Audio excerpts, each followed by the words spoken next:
Lah, Mbak, kerungu ora, Mbak? Ya, kerungu. Lah, ini, Mbak. Aku mau nanya ini, Mbak. Aku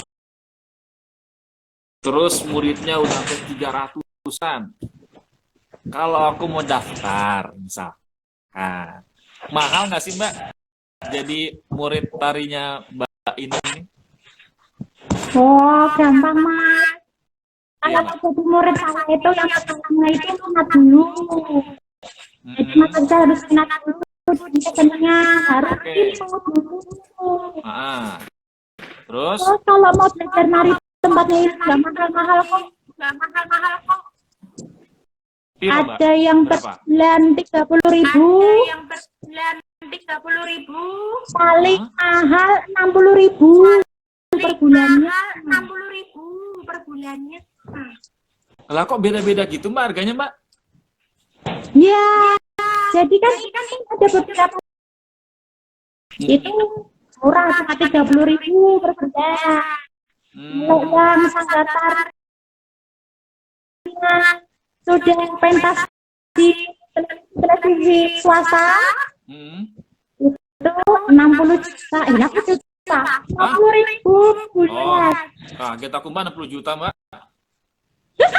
Saya biasa ngomong sama orang kampung kalau bayar SPP itu, Bu, bayar SPP 60 juta, itu sudah biasa. Oh, iya, iya, iya, iya. Sekalian doa ya, Mbak, ya. Ya, tapi kalau misalnya ada yang kurang mampu, bisa bikin surat keterangan tidak mampu dari RT RW, nanti inem gratis. Tapi kurang mampu, kita inem bantu. Gitu. Wah, luar biasa. Mbak Inem memang jiwa sosialnya tinggi sekali ya. Tapi Mbak, kalau lagi corona begini kan kayaknya pertemuan sanggar seni juga nggak boleh juga tuh, Mbak. Oh, Mas, udah 2 bulan, Mas. Nggak tutup. Waduh, kita ikut. Ya, gimana, Mbak ya?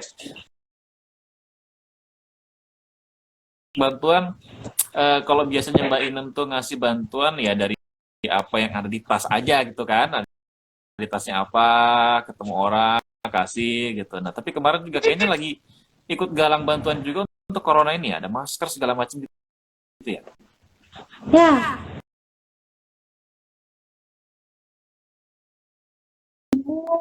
Hmm, kasih sembako. hmm, Nah, kebetulan ada, saya tuh pengen ngebantu orang-orang di jalan kaki juga. Dan sanitizer yang lambung tinggi. hmm. Aku jadi gini loh, Mas, daripada uang itu untuk beli masker sama sanitizer, mendingan buat beli beras. Hmm. Jadi bisa menyenangkan saudara-saudara kita yang kurang mampu. Hmm. Nah, saya iklankan, saya bilang, saya dapat hatinya lewat sindiran saya. Iya, Mbak. Jadi saya bilang, siapa tahu ada pedagang masker sama sanitizer bilang terus mau mendonasikannya gitu, Mas. Ternyata banyak sekali. Jadi banyak yang hilang ingatan, Mbak ya? Iya. Iya, Mas, tapi patut kita kita hargai karena ternyata mereka masih juga kemanusiaan. Masih Kan masker atau sanitizer? masker, Mas. Hmm. Masker biasa itu, saya nggak nyebut merek ya. Ya, yang kayak Itu apa kan tuh biasanya kalau ojol itu, Mbak? beli, biasanya kalau beli itu kan 500. Hah? Itu satu lembar bisa 10.000, Mas. 4 kali lipat berarti ya? Ya mending kita beli beras 1.500 beras di sini Hmm. bisa buat makan. Iya. Sampai sekarang tuh masih banyak yang mau berdonasi masker sama sanitizer. Wah, itu dari mana aja tuh, Mbak, yang akhirnya hilang ingatan terus ngasih bantuan lewat Mbak Ina? Macam-macam. ada dari komunitas Sentertra, Hmm. ada komunitas dari ibu profesional, ada dari berbagai macam, bahkan dari orang tua murid siswa juga ada. Yang ikut sanggar tari saya itu ikut berdonasi. Tapi Inem tidak mau menerima donasi uang. Oh. Inem maunya terimanya donasinya masker atau sanitizer aja. Nah, karena semua program Inem itu sudah ada yang membantu dari pihak sesuatu. Oh, yang tidak boleh disebut di sini ya. Ini kan udah banyak banget ya yang pernah Mbak bantu baik secara pribadi ataupun secara gerakan massal kayak tadi gitu. Nah, dari semua yang pernah membantu, kalau aku nih ya membantu orang, setelah membantu orang kan kita biasanya ada kelegaan sendiri, ada kepuasan sendiri, bahkan terkadang ada pelajaran hidup yang kita dapat Bantu dari apa, membantu orang. Ya nggak, Mbak? Mbak, halo? Mbak, halo? Tolong Mbak? Mbak? Nah, udah balik lagi ya. Mbak, iya.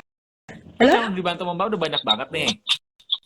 Ya, baiknya secara perorangan ataupun massal gitu.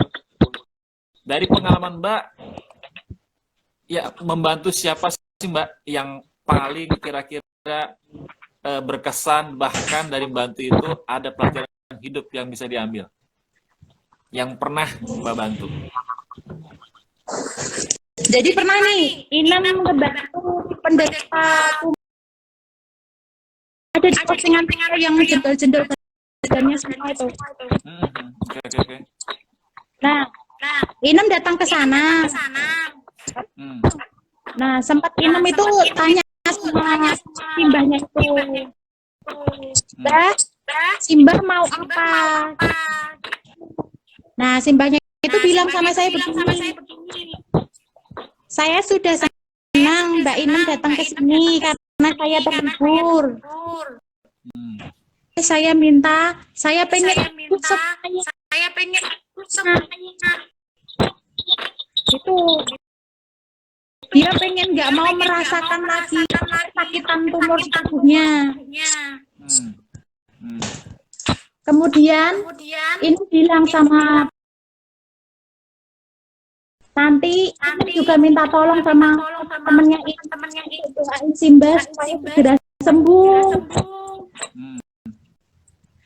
Kemudian setelah Inem datang ke sana kan sebenarnya Inem orang hati untuk memberikan bantuan lagi. Nggak tahu tiba-tiba itu malam ditelepon sama orang desa sana. Ternyata Simbah meninggal. Jadi Simbah itu kan tidak punya anak. Lalu dia sempat bilang sama saudaranya, bilang nanti tolong sampein anakku yang ikut itu. Kalau saya tuh pengen enggak ngerasain semuanya. Yang kuasa itu Simbah itu suruh istirahat selamanya supaya tidak merasakan sakit lagi. Nah di situ ternyata apa yang saya lakukan selama ini sangat bermanfaat, Mas. Jadi Simbah itu sudah tidak mengharapkan materi lagi. Tetapi Simbah itu butuh seperti kasih sayang, perhatian, hiburan.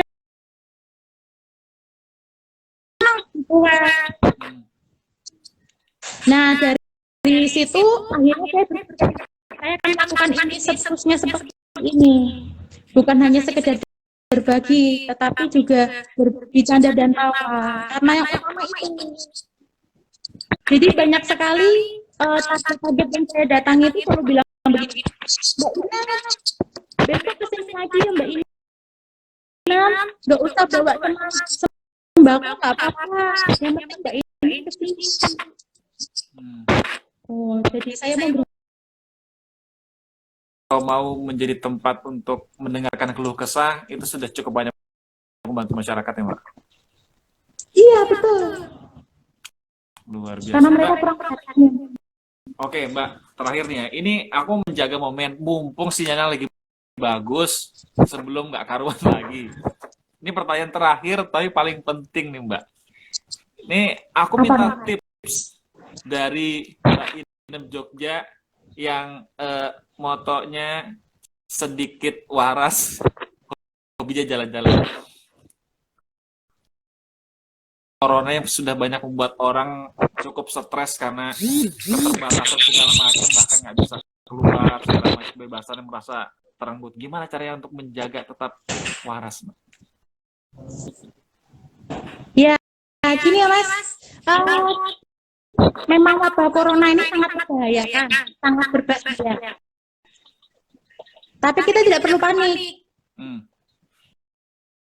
Karena panik itu lebih berbahaya daripada virus corona. Setuju. Jadi intinya tetap patuhi. Apabila memang tidak bisa bekerja, ya harus jaga kebersihan. Social distancing, physical distancing. Kemudian jangan lupa untuk tetap menjaga imun tubuh. Nah, dengan olahraga. Nah, satu lagi nih, kenapa orang gila itu susah tertular virus corona? Nah, Karena apa, Mas? Orang gila itu nggak banyak pikiran. Nggak banyak pikiran, mereka relax santai, banyak bergerak. Iya toh? Oh, nggak usah mikir pusing. Nek gak iso bayar utang ya wes. Iya, Mbak ya. Iya, benar. Iya, karena mereka tidak memikirkan hal yang aneh-aneh. Iya. Iya. Oke. Terus mereka juga physical distancing. Siapa yang mau dipegang orang gila? Nggak ada kan Mas, jadi itu. Benar. Nah, Ya, jadi di saat kayak gini lebih baik gila, Mbak ya. Nah, terus untuk pemudik kan banyak ini yang pada bilang, enggak, aku gimana yang di perantauan? Nah, betul. Mudik-mudik Mau nih. pulang. Kan pemerintah udah janji tuh. Katanya liburnya mau diganti. Nah, kita bisa di posisi kita pulang ke desa, di jalan kita bisa menjadi kurir, bukan kita yang positif corona. Nah, nanti ternyata di desa ada yang lagi daya tahan tubuhnya kuat, bisa kan kasihan saudaranya akhirnya terkena. Nah, itu. Ini masa kita yang waras harus dikasih tahu sama yang sedikit warasnya, Mbak ya. Sekaligus ini berarti sudah menjawab tadi pertanyaan dari ini Agus TDS nih, kayaknya aktif sekali dia ya. Ini sudah terjawab ya, Mas Agus di sana. Oke. Mbak Inem, matur suwun sangat Mbak, waktunya udah sharing sama kita soal WFH ini. Ya, thank you Mbak. Bye-bye. Dadah. Dah. Thank you. Oke, sahabat lensa, tadi kita udah ngobrol sama Mbak Inem Jogja, walaupun terkendala dengan sinyal yang gitu deh ya pokoknya. Tapi akhirnya kita bisa mendapatkan beberapa hal dari Mbak Inem Jogja bahwa ada banyak momen dalam hidup yang bisa merubah jalan hidup kita, termasuk bagaimana tadi Mbak Inem Jogja ketemu dengan si Mbak itu, dan ternyata membantu orang sekitar kita tuh nggak perlu nunggu kita kaya, nggak perlu kita banyak uang untuk membantu sekitar, karena membantu sekitar juga nggak perlu dengan memberikan materi, memberikan perhatian, kasih sayang, dan juga sekedar rela meluangkan waktu untuk mendengarkan keluh kesah orang sekitar kita, itu sudah sangat membantu.